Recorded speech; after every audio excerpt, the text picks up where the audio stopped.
जज साहब, मैंने आखिरी उम्मीद खो दी है। अब मैं जेल में ही मरना चाहता हूँ। कांपते हाथ पैर के साथ कोर्ट में क्यों रोने लगे जेट एयरवेज के मालिक? कभी 300 रुपए की करता था नौकरी, फिर बना अरबपति से भिखारी। अब जेल के अंदर ही मौत क्यों मांग रहे हैं जेट एयरवेज के मालिक? जिसे कभी देश के प्रधानमंत्री भी करते थे प्रणाम, अब वो कैंसर से लड़ रही अपनी पत्नी से भी नहीं कर पा रहे मुलाकात। जज से कर दी बहुत बड़ी डिमांड। आसमान में 25 साल तक उड़ान भरने वाली जेट एयरवेज 2019 आते आते पैर से लेकर सिर तक कर्ज में डूब चुकी थी।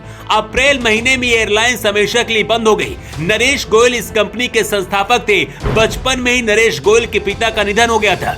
नरेश गोयल जब सिर्फ 11 साल के थे, पैसे की कमी की वजह से उनका घर भी नीलाम हो गया था। इसके बाद वो अपनी मां के चाचा के साथ रहने लगे। 1967 में नरेश गोयल ने अपने मामा की ट्रेवल एजेंसी में कैशियर के रूप में अपने कैरियर की शुरुआत की। पहली सैलरी सिर्फ 300 रुपए थी, लेकिन 300 रुपए की नौकरी करने वाला लड़का एयरलाइंस का मालिक कैसे बन गया, इसकी कहानी जानकर आपकी आंखों से भी आंसू आ जाएंगे।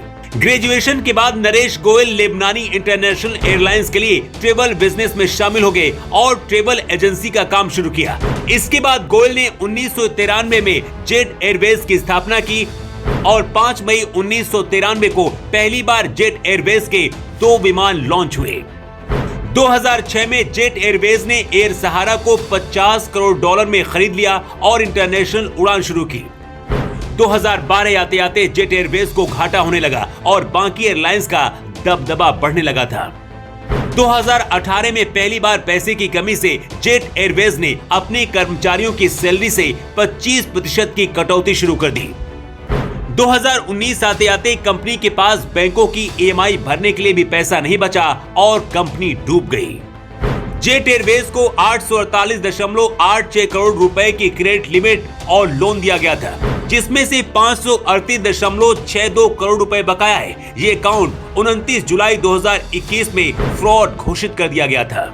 सीबीआई ने 5 मई को गोयल के मुंबई स्थित ऑफिस सहित 7 ठिकानों की तलाशी ली थी। जेट एयरवेज के मालिक नरेश गोयल के घर पर भी छापे पड़े थे। सीबीआई के FIR के आधार पर ईडी ने 19 जुलाई को मनी लॉन्ड्रिंग का केस दर्ज किया।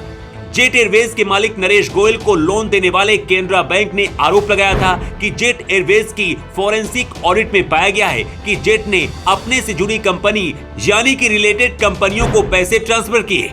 केनरा बैंक के साथ धोखाधड़ी के आरोपी जेट एयरवेज के संस्थापक नरेश गोयल मुंबई के स्पेशल कोर्ट में पेश हुए। उन्होंने कोर्ट से कहा कि मैं जिंदगी की आस अब खो चुका हूँ, मैं बेगुनाह हूँ, बेहतर होगा कि जेल में ही मर जाऊं। ये कहने के साथ ही नरेश गोयल ने हाथ जोड़ लिए और कांपते हुए कहा, जज साहब, अब मैं जेल में ही मरना चाहता हूँ। इसके साथ ही नरेश गोयल ने कहा कि मुझे अपनी पत्नी अनीता की कमी भी बहुत खलती है, वो कैंसर की लास्ट स्टेज में है। सुनवाई के बाद स्पेशल जज MG देशपांडे ने अपने स्टेटमेंट पे लिखा है, मैंने उनकी बात को बहुत ही ध्यान से सुना और जब वो अपनी बात कर रहे थे तो मैंने उन्हें ध्यान से देखा। मैंने पाया कि उनका शरीर कांप रहा था, उन्हें खड़े होने के लिए सहारे की जरूरत थी। नरेश गोयल ने जो कुछ कहा, मैंने उनकी हर बात पर गौर किया। मैंने आरोपी को आश्वासन दिया है कि उन्हें बेसहारा नहीं छोड़ा जाएगा। नवंबर 2018 तक जेट एयरवेज पर 25 अन्य बैंकों का करीब 8,500 करोड़ रुपए का कर्ज हो गया था। जनवरी 2019 में एयरलाइंस ने बैंकों के कर्ज चुकाने में देरी की, जिससे उसकी रेटिंग गिर गई। इसके बाद 25 सालों तक आसमान की बुलंदियों को छूने वाली जेट एयरवेज धराशायी हो गई और उसे बंद कर दिया गया। इसीलिए कहते हैं कि वक्त कभी भी बदल सकता है। एक वक्त था जब कहते कि नरेश गोयल सीधा देश के प्रधानमंत्री को फोन मिला देते थे। कभी 300 रुपए की नौकरी करने वाले लड़के ने खुद की एयरलाइंस की शुरुआत की, लेकिन जेट एयरलाइंस के डूबते ही गोयल अर्श से फर्श पर आ गए। पत्नी कैंसर से लड़ रही हैं और खुद धोखाधड़ी के आरोप में जेल में बंद हैं और अब जज से मौत की सजा मांग रहे हैं। वैसे जेट एयरवेज जिस तरह से बर्बाद हुई, उसे लेकर आप क्या कहना चाहेंगे और क्या गोयल को कोर्ट से कुछ राहत मिलनी चाहिए? अपनी राय आप कमेंट बॉक्स पर लिखकर जरूर दें। Bureau report.